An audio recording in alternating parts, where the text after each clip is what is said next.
AP deputy CM Pawan Kalyan Kakinada పోర్టుకు వెళ్లినప్పటి నుంచి అక్కడ జరుగుతున్న రేషన్ బియ్యం స్మగ్లింగ్ పై ఒకటే హాట్ టాపిక్. చివరకు మంత్రివర్గ ఉపసంఘంలోనూ దీనిపై వాడివేడి చర్చ జరిగింది. ధరల స్థిరీకరణపై ఏర్పాటైన కేబినెట్ సబ్ కమిటీలో మంత్రులు నాదెండ్ల మనోహర్, అచ్చెన్నాయుడు, సత్యకుమార్ సభ్యులుగా ఉన్నారు. తాజాగా నిర్వహించిన సమీక్ష సమావేశంలో వివిధ విభాగాలకు చెందిన ఉన్నత అధికారులను పిలిచి కాకినాడ పోర్టు వ్యవహారాలపైన సుదీర్ఘంగా చర్చించారు. ప్రధాన అజెండా రేషన్ బియ్యం అక్రమ రవాణానే. ఈ సందర్భంగా రేషన్ బియ్యం అక్రమ రవాణాపై ఉక్కుపాదం మోపాలని ఆదేశాలిచ్చారు. అంతేకాదు కాకినాడ పోర్టులో భద్రత మరింత బలోపేతం చేయాలని నిర్ణయించారు.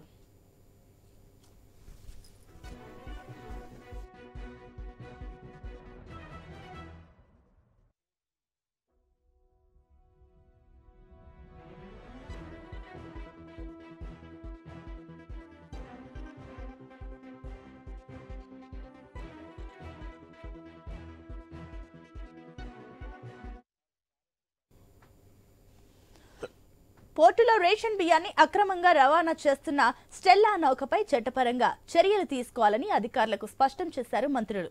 అంతేకాదు పేదల బియ్యాన్ని అక్రమంగా రవాణా చేయడాన్ని వ్యవస్థీకృత నేరంగా పరిగణించాలని అన్నారు. అలాగే కాకినాడ పోర్టు భద్రతలో భాగంగా చీఫ్ సెక్యూరిటీ ఆఫీసర్ను నియమించబోతున్నారు.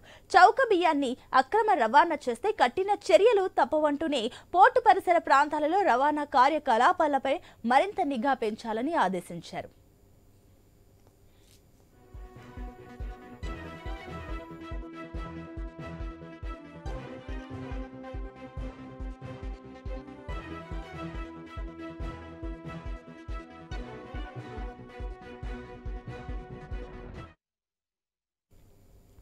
రేషన్ బియ్యం రవాణా చేస్తున్న స్టెల్లా నౌకపై చట్టపరంగా ఎలా ముందుకెళ్లాలన్న దానిపై కసరత్తు చేస్తున్నారు అధికారులు. హైకోర్టును ఆశ్రయించే అవకాశం వారి పరిశీలనలో ఉంది. న్యాయశాఖ అధికారులతోనూ చర్చించారు. గతంలో అధికారులు సీజ్ చేసిన రేషన్ బియ్యాన్ని కోర్టు ఆదేశాల మేరకు వ్యాపారులు బ్యాంకు గ్యారెంటీ ఇచ్చి తీసుకెళ్లారు. అదే సరుకును విదేశాలకు ఎగుమతి చేస్తున్నట్లు చెబుతున్నారు. ఇప్పుడు మళ్లీ సీజ్ చేయడం సాధ్యమవుతుందా అనేది ప్రశ్న.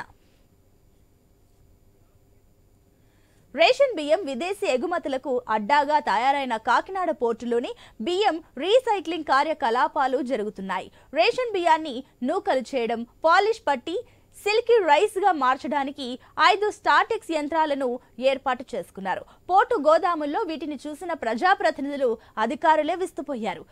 ఇక అనుమతులపై అడిగితే పోర్టు అధికారులు సమాధానం చెప్పలేకపోయారు. పోర్టులోని గోదాములను వ్యాపారులు లీజుకు తీసుకుంటున్నారు. సరుకు నిల్వకే వాటిని ఉపయోగించుకోవాలి. కానీ రైస్ మిల్లుల్లో ఉండాల్సిన సార్టెక్స్ యంత్రాలను అక్కడే ఏర్పాటు చేసి మిల్లింగ్ కార్యకలాపాలు చేస్తున్నారు.